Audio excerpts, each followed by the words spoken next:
नमस्कार। आज हम बात करेंगे विजयनगर साम्राज्य के बारे में। तो विजयनगर साम्राज्य जिसकी स्थापना होती है 1336 में। इसके संस्थापक थे हरिहर तथा बुक्का।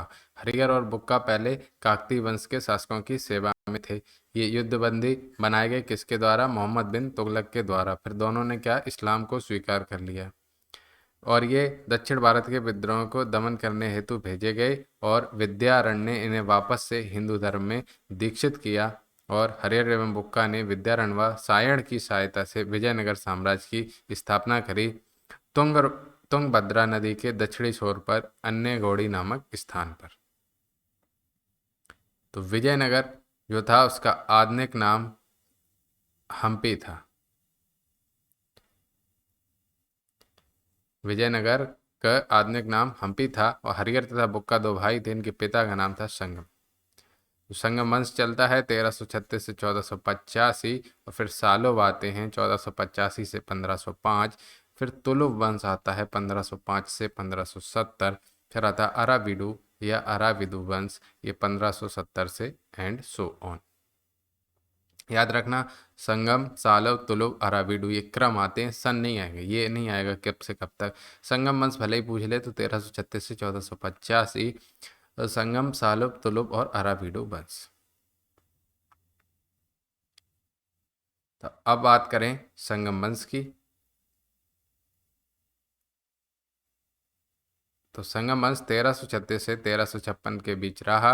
इन्होंने विजयनगर को अपनी राजधानी बनाया और दो समुद्रों का स्वामी हरिहर और बुक्का के पुत्र कंपा ने मदुरै को जीत लिया और कंपा की पत्नी गंगा देवी ने मदुरै विजयम की रचना की।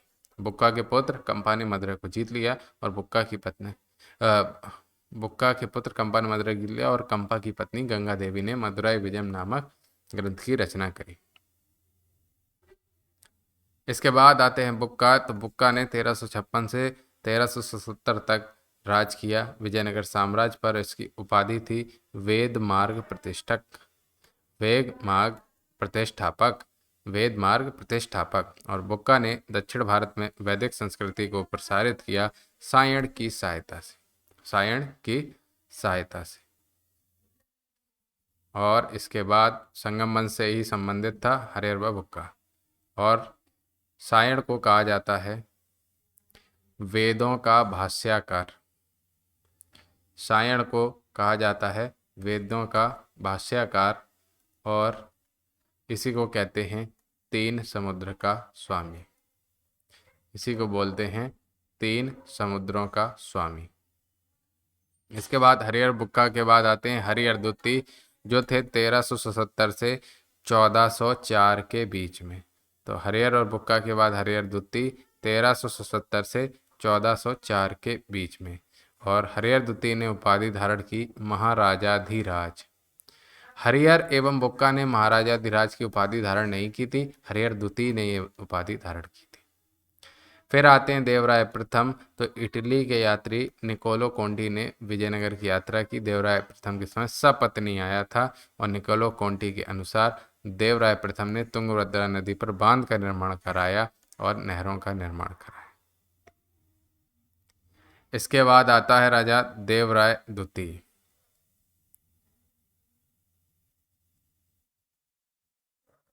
देवराय द्वितीय इससे इंपॉर्टेंट इसलिए हो जाता है क्योंकि इसने उपाधि धारण की इम्माडी देवराय। इम्माडी देवराय का मतलब शक्तिशाली, इम्माडी का मतलब शक्तिशाली और गजबेटकर यानी हाथी का शिकारी। कौन? देवराय द्वितीय। इस वंश का सबसे शक्तिशाली शासक था हरिहर और बुक्का माने संगम वंश का। कौन? देवराय द्वितीय। और इसकी उपाधि थी इम्माडी देवराय और गजबेटकर। इसने बड़े स्तर पर तुर्क धनुर्धरों को अपनी सेना में भर्ती किया एवं मस्जिद का भी निर्माण कराया था। इसके समय फारस का दूत अब्दुल रजाक भी विजयनगर आया था और अब्दुल रजाक विजयनगर की प्रशंसा करता है। देवराय द्वितीय एक विद्वान शासक था। उसने महानाटक लिखा जिसका नाम था सुधा निधि। इसने पतंजलि के महावास पर एक टीका भी लिखी। इसके मंत्री लकन्ना को समुद्र का स्वामी कहा जाता था। अब देखो, साउथ में जितने हैं सब समुद्र के स्वामी कहीं ना कहीं, कोई एक समुद्र का स्वामी, कोई दो समुद्र का स्वामी। और देवराय द्वितीय इसके मंत्री लकन्ना को समुद्र का स्वामी कहा जाता था। इसने समुद्री व्यापार पर विशेष बल दिया। अब विरूपाक्ष द्वितीय जो था वो इस वंश का अंतिम शासक था। उसके बाद आगे सालो वंश के नरसिंह ने इसको निपटा दिया या हटा दिया। सालो वंश के नरसिंह ने।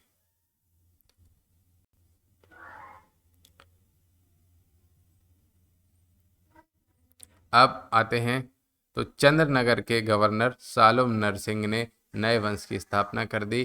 किस वंश की? कहाँ का गवर्नर था? चंद्रनगर का। किस वंश की? सालो वंश की। 1485 से 1505। तो सालोम नरसिंह 1485 से 1491 तक शासक रहा और उसका सेनापति नरसा नायक था। तो इमाड़ी नरसिंह ये कहा जाता था। क्यों? क्योंकि वास्तविक शक्तियां नरसा नायक के पास थी और नरसा नायक ने इमाड़ी नरसिंह को पेनुकोंडा के किले में कैद कर दिया। तो सालों जो नरसिंह थे उसके बाद आते हैं इमाड़ी नरसिंह, लेकिन इमाड़ी नरसिंह की वास्तविक शक्तियां नरसा नायक के पास थी और नरसा नायक ने इमाड़ी नरसिंह को पेनुकोंडा के किले में कैद कर दिया था। नरसा नायक के पुत्र वीर नरसिंह ने इमाड़ी नरसिंह की हत्या ही कर दी। तो सालो वंश की समाप्ति हो जाती है। इसके बाद आते हैं तुलुप वंश 1505 से 1570। तो वीर नरसिंह आते हैं। ये किसका राजा बेटा था? ये था नरसा नायक का बेटा। इसने तुलुप वंश की स्थापना करी और अपने प्रजा को युद्ध प्रिय बनाया।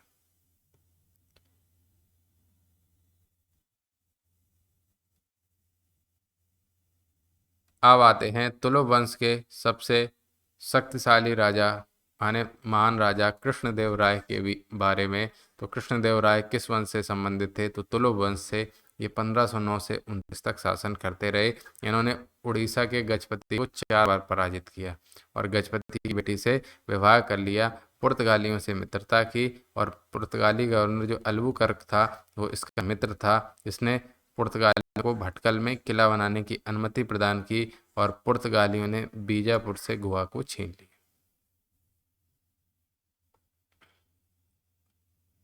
और इसी समय पर कई पुर्तगालियों ने विजयनगर की यात्रा भी की। इनमें है डोमिंगो पायस, बारबोसा और लुई। और कृष्णदेव राय एक विद्वान शासक भी थे और इनकी उपाधि देख लीजिए कौन कौन सी थी। तो इनकी उपाधि थी अभिनव भोज, आंध्र भोज। अभिनव भोज और आंध्र भोज। इनकी पुस्तक अमुक्त माल्यद। भाषा थी तेलुगु। 5 तेलुगु महाकाव्यों में से एक है क्या? अमुक्त माल्यद। और इसमें वैष्णव धर्म की जानकारी मिलती। इसके अलावा ऊषा पर्णे और जामवती कल्याणम ये संस्कृत में लिखी है। तो उसके समय तेलुगु, संस्कृत, कन्नड़ तीनों भाषाओं के साहित्य की रचना होती है। कृष्णदेव राय के समय तेलुगु, संस्कृत, कन्नड़ तीनों भाषाओं के साहित्य की रचना होती है और इसे तेलुगु भाषा का क्लासिकी युग कहा जाता है। तेलुगु भाषा का क्लासिकी युग कहा जाता है कृष्णदेव राय के समय को। और अष्टदिग्गज किसके समय थे? ये क्वेश्चन बनता है कि कृष्ण अष्टदिग्गज किसके समय थे? तो कृष्णदेव राय के समय में। कौन कौन? अलासीन पेडन्ना या पेदन्ना तेलुगु कविता का पितामह कहा जाता है। इसकी पुस्तक थी हरिकथा सार और मनु चरित्र। फिर तेनाली रामकृष्ण, ये तो पांडुरंग महात्म्य। तेलुगु भाषा के 5 महाकाव्यों में से ये भी एक थी। तेलुगु भाषा के 5 महाकाव्यों में से एक।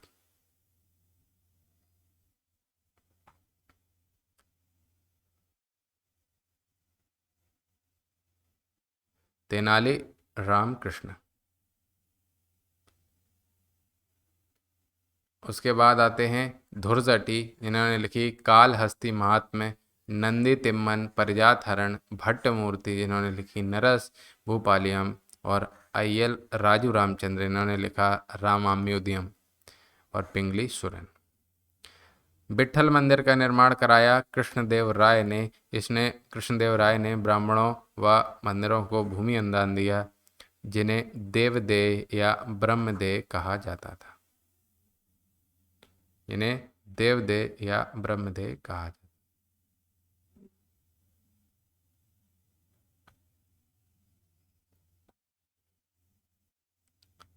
उस इसके समय शिक्षा का विकास हुआ और मंदिर शिक्षा के केंद्र के रूप में विकसित हुए। मंदिर शिक्षा के केंद्र के रूप में विकसित हुए। इसके बाद राजा आता है अच्युत देवराज। तो अच्युत देवराज ने अपना राज्याभिषेक तिरुपति बालाजी मंदिर में करवाया। मंडलेश्वर नामक अधिकारी की नियुक्ति करी। पुर्तगाली यात्री नुनीज इस समय विजयनगर आए। इसके बाद आता है सदाशिव। इसका संरक्षक था राम राय। राम राय पड़ोसी राज्यों के मामले में अत्यधिक हस्तक्षेप करता था। और युद्ध देख लो, ताली कोटा या फिर राक्षस तंगड़ी या फिर बन्नी हट्टी का युद्ध, ये 1565 में लड़ा गया। विजयनगर साम्राज्य वर्सेस बीजापुर के बीच में। और इधर थे, एक तरफ विजयनगर, इधर बीजापुर नेतृत्व करता था, लेकिन उसके साथ साथ था अहमदनगर, गोलकुंडा व बीदर। तालीकोटा का युद्ध सन याद रखना है, पूछ लेता है, और इसी को बोलते हैं राक्षस तंगड़ी का युद्ध और या फिर बन्ने हट्टी का युद्ध।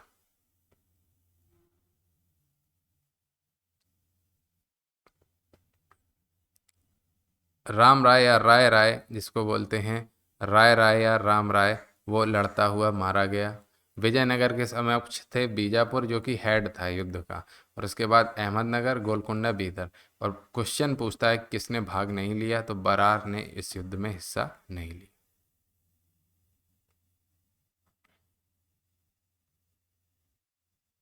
इसके बाद आता है अराविडु वंश। 1570 में शुरू होता है और उसके संस्थापक थे तिरुमल। देखिए, जो जितना इम्पोर्टेंट है उसके बारे में उतना ही पढ़ाया जा रहा है। अराविडु वंश, इसके संस्थापक तिरुमल।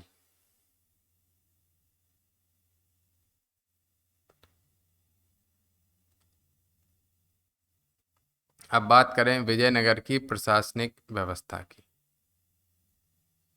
विजयनगर की प्रशासनिक व्यवस्था की, तो विजयनगर का शासन केंद्रीकृत निरंकुश शासन व्यवस्था थी। राजत्व के दैवी सिद्धांत को ये भी मानते थे, लेकिन राज्याभिषेक भी मंदिरों में कराते थे।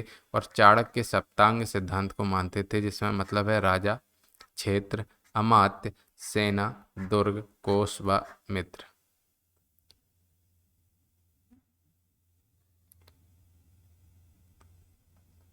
और इसमें बड़े अधिकारी कहलाते थे दंड नायक और छोटे अधिकारी होते थे कार्यकर्ती। प्रांतीय प्रशासन की बात कर लें तो कृष्णदेव राय के समय विजयनगर साम्राज्य 6 प्रांतों में विभाजित था। केवल और केवल शाही परिवार के सदस्यों को गवर्नर के रूप में नियुक्त किया जाता था और उन्हें सिक्के चलाने का अधिकार था। प्रांतपतियों को भूमि देने का अधिकार होता था। अब बात करते हैं नायकर प्रथा की, जो नायकर प्रथा कई बार पूछा गया है। तो अधिकारियों को उनके सेवा के बदले जो भूमि दी जाती, और भूमि को अमरम कहा जाता था एवं नायक को अमर नायक कहा जाता था। यही है नायकर प्रथा। अधिकारियों को सेवा के बदले जो भूमि दी जाए वो है नायकर प्रथा। और भूमि को क्या कहते थे? अमरम, और नायक को अमर नायक। अब बात करें आयंगर व्यवस्था की, तो गांव के प्रशासनिक व न्यायिक उत्तरदायित्व हेतु 12 सदस्य होते थे, जिन्हें कहा जाता था आयंगर। आयंगर पद को बेचा जा सकता था, मतलब हमने पैसे ले लिए किसी और से और हमारे पास आयंगर पोस्ट थी, तो हमने वो पोस्ट किसी और को दे दी। यह पद वंशानुगत होता था, मतलब होता वंशानुगत था। इसका मतलब ये हुआ जैसे हमारे पूर्वजों के पास, उससे हमें मिला। लेकिन अगर हमने किसी को बेच दिया, उसने मुझे पैसे दे दिए, अब वो पोस्ट उसका हो गया और उसके लिए वंशानुगत होगा। यह व्यवस्था कहलाती थी आयंगर व्यवस्था।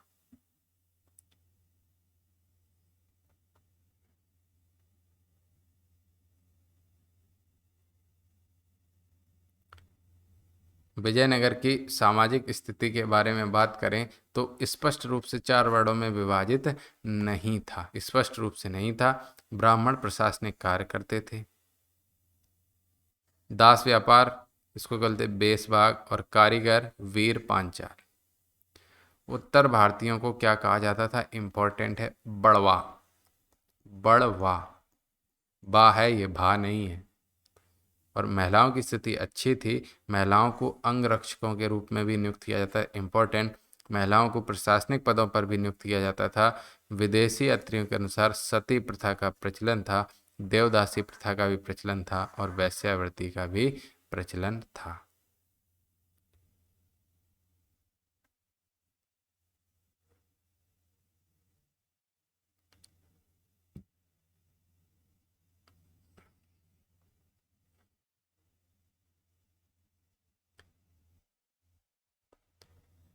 स्थापत्य कला, तो इस समय पल्लव चोल, इनके बारे में इस समय नहीं, पल्लव चोल मंदिर स्थापत्य कला का आरंभ हुआ है द्रविड़ समय।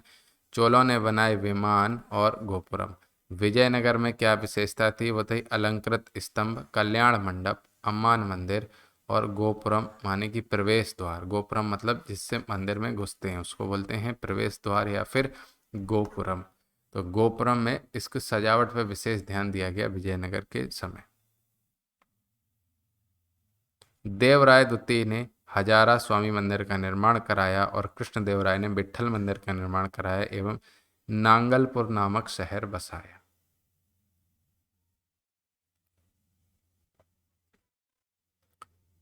अच्युत देवराय ने अच्युत देवराय मंदिर का निर्माण कराया और यहाँ का प्रमुख आकर्षण है विरूपाक्ष मंदिर और लोटस महल। अच्युत देवराय ने अच्युत देवराय मंदिर निर्माण कराया और वहाँ का प्रमुख आकर्षण है विरूपाक्ष मंदिर एवं लोटस महल। और विरूपाक्ष मंदिर का पुनर्निर्माण विजयनगर साम्राज्य के समय में हुआ।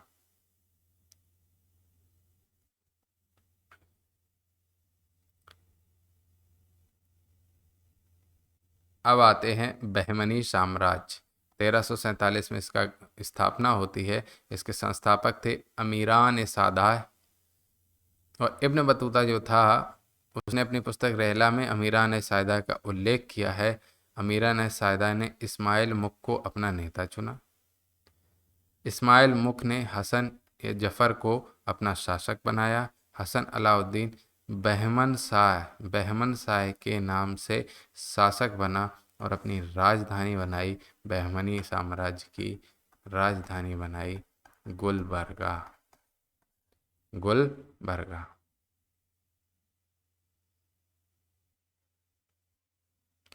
इसके बाद फिरोज, तो बहमन शाह जिसने बहमनी साम्राज्य की स्थापना हो गई थी क्योंकि वो बहमन नाम से बैठा इसलिए। अब फिरोज की बात करें इसी में बहमनी साम्राज्य में, तो विद्वान शासक था और भीमा नदी के तट पर फिरोजाबाद शहर बसाया। अब बात करें अगले शासक अहमद की, तो यह वली अहमद एवं या संत अहमद के रूप में प्रसिद्ध था और बीदर को अपनी राजधानी बनाया। पहले क्या थी, गुलबर्ग। गुलबर्गा से बीदर आई किसके समय, अहमद के समय में। और हुमायूं, ये वाला हुमायूं नहीं, वहाँ वाला हुमायूं साउथ वाला, यह एक जालिम क्रूर शासक था और दक्कन का नीरो कहा जाता था हुमायूं को। और हर्षवर्धन को कहा जाता था कश्मीर का नीरो। कश्मीर का नीरो हर्ष, दक्कन का नीरो हुमायूं।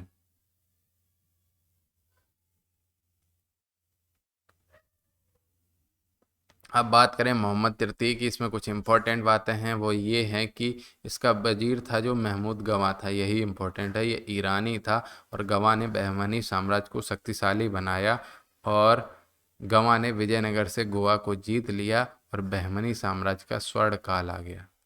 गवा ने बीदर को शिक्षा के केंद्र रूप में विकसित किया एवं विश्वविद्यालय का निर्माण भी कराया। तो मोहम्मद तृतीय से ज़्यादा इम्पोर्टेंट हो जाता है महमूद गवाह। और स्वर्ण काल है विजयनगर का पूछ लें तो महमूद गवाह का काल।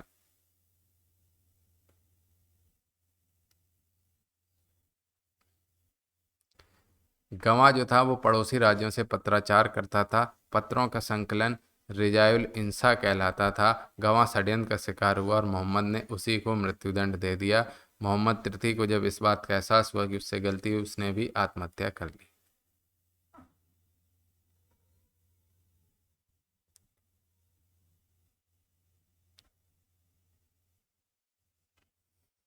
अब अगला राजा आता है बहमनी साम्राज्य में मुहम्मद। तो इसकी सभी आर्थिक शक्तियों पर अमीर अली बरीद का अधिकार था। और अली बरीद को कहते हैं दक्कन की यानी कि दक्षिण की लोमड़ी। दक्कन का नीरो हुमायूं। कश्मीर का नीरो हर्ष, और दक्कन की लोमड़ी अली बरीद को, क्योंकि आर्थिक शक्तियां सब अली बरीद के हाथों में थी। बहमनी साम्राज्य 5 भागों में विभाजित हो गया।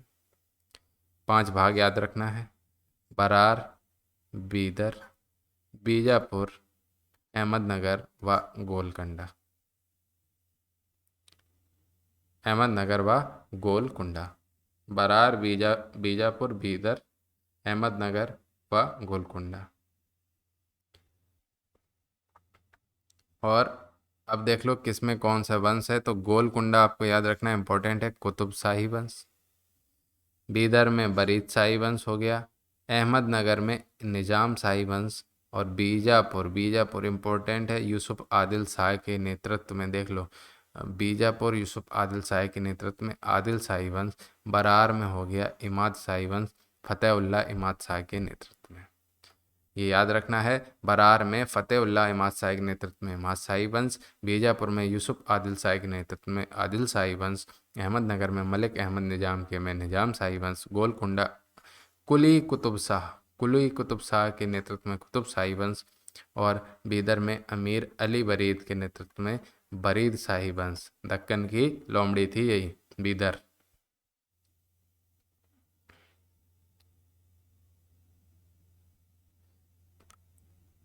अब बात करते हैं बीजापुर की।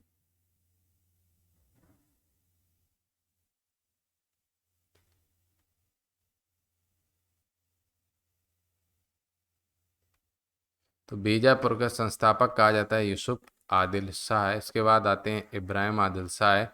इब्राहिम आदिल शाह जगत गुरु और अबल बाबा नाम से प्रसिद्ध था। उसकी पुस्तक थी किताब ए नौरस, किसकी? इब्राहिम आदिल शाह की। नौरसपुर नामक शहर बसाया। फरिश्ता इसके समकालीन थे। उसकी पुस्तक थी तारीख फरिश्ता। उसने कुछ इमारतों का निर्माण कराया जिन्हें इब्राहिम का रोजा कहा जाता। तो इब्राहिम आदिल शाह के बाद आते हैं मोहम्मद आदिल शाह।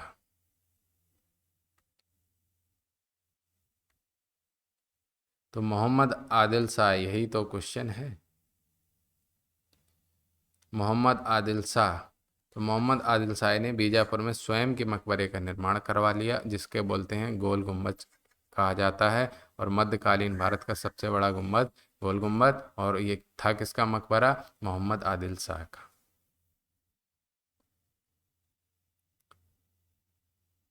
अब आगे आते हैं गोलकुंडा साम्राज्य के बारे में। जो तो गोलकुंडा के संस्थापक थे कुली कुतुब शाह।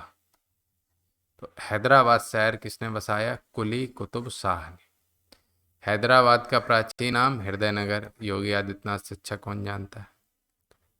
तो कुली कुतुब शाह ने 4 मीनार हैदराबाद का भी निर्माण कराया था। हैदराबाद शहर बसाया कुली कुतुब शाह ने। हैदराबाद 4 मीनार का निर्माण कराया कुली कुतुब शाह ने। और दक्कनी उर्दू का जन्मदाता कुली कुतुब शाह।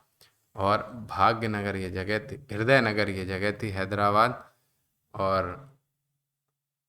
हृदयनगर प्राचीन नाम था हैदराबाद का। तो कुली कुतुब शाह है, जो भी हैदराबाद से संबंधित है उसका आंसर है कुली कुतुब शाह। और ये गोलकुंडा का हिस्सा था।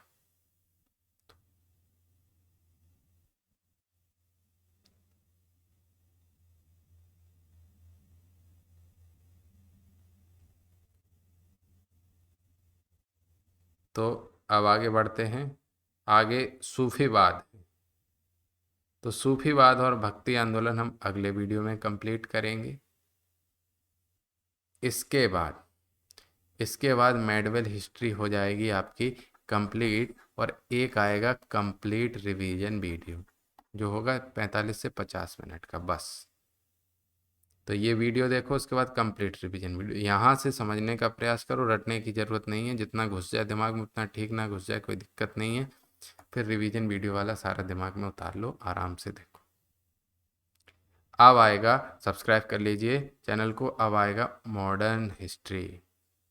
तो चलिए, बहुत बहुत धन्यवाद।